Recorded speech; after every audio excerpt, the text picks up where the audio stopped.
Eto kawawa naman si Miss Marianita Oblena Gingging yata yung kanyang palayaw. Sabi niya, Sakadok, ano epekto sa health ng dumi ng mga manok? Katabi bahay namin, madami alaga manok. Sobra baho na pasok sa loob ng bahay ang amoy. Ito pa yung sabi niya, masama po ba sa health yung pagbukas ng pinto mo, amoy na amoy, mga dumi ng aso, pusa sa labas ng bahay nila. Amoy na amoy.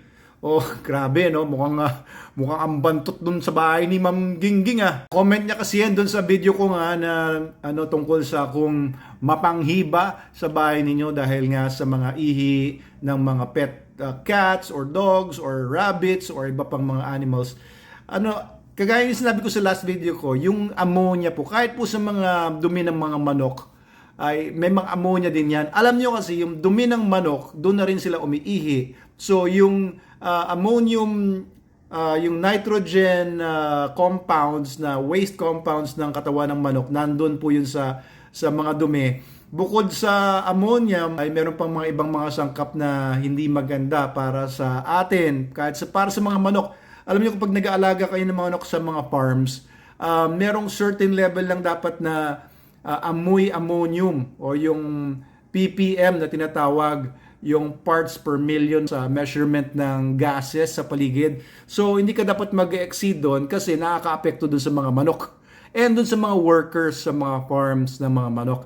It is said na yung nitrogen at saka iba pang mga compounds, for example, yung H2S o hydrogen sulfide at iba pa, nakakababa yan ng output doon sa mga manok. No, hindi sila ganong nagkakain, masakitin yung mga manok, at saka hindi sila nangingitlog ng tamang dami ng itlog.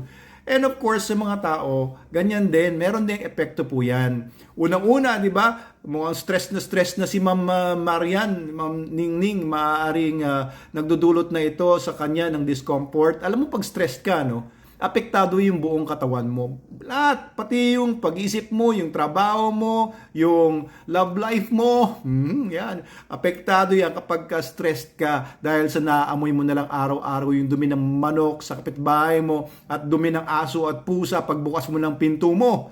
Grabe. Oo, nakaka-relate akong konti dyan kasi paglabas ko sa bahay, yung mga tae ng mga askal dyan sa paligid, street dogs, asong kalye, short askal, ay nandun na, nakabungad sa amin.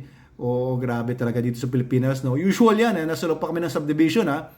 Okay, anyway, nakaka-apekto po talaga yan. Unang-una, stressful. It can exacerbate yung mga respiratory problems kung ikaw ay may respiratory asthma or asthmatic ka or allergic rhinitis or allergic yung nagka-cough ka, nagsisipon ka dahil sa allergies, pwedeng lumala yan dahil sa naaamoy nyo palagi. Depende ulit sa concentration nung scent na yon, yung odors na yan, lalo na yung ammonia, and yung haba ng panahon na kailangan mong tiisin.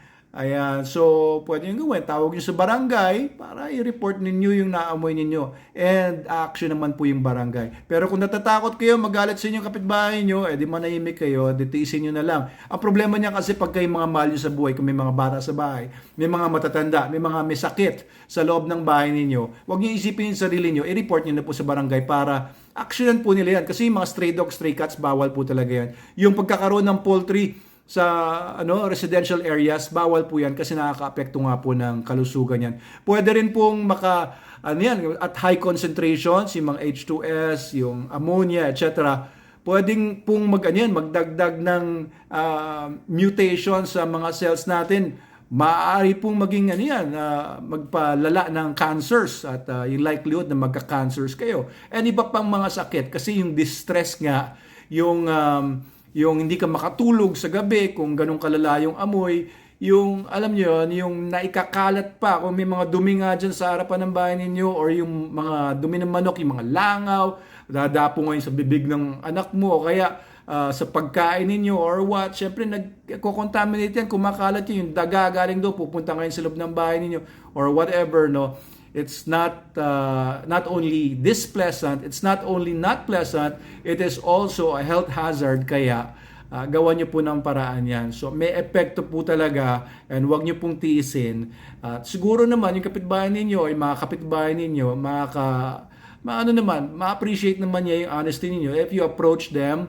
And if kung hindi nga sila ma-approach na maayos yung barangay, if you come to them in a respectful way, 'di ba? I'm sure na gusto rin naman nila, ayaw naman nila na may mga nagagalit sa kanila at sinusumpa sila sa panalangin o sa panaginip, at ma-appreciate nila na malaman nila na nakaka-cause pa sila ng problema sa mga kapitbahay nila. So once mo na in-action nila, regaluhan nyo na lang, 'di ba? Bigyan nyo ng pagkain, bigyan nyo ng ng mga bulaklak.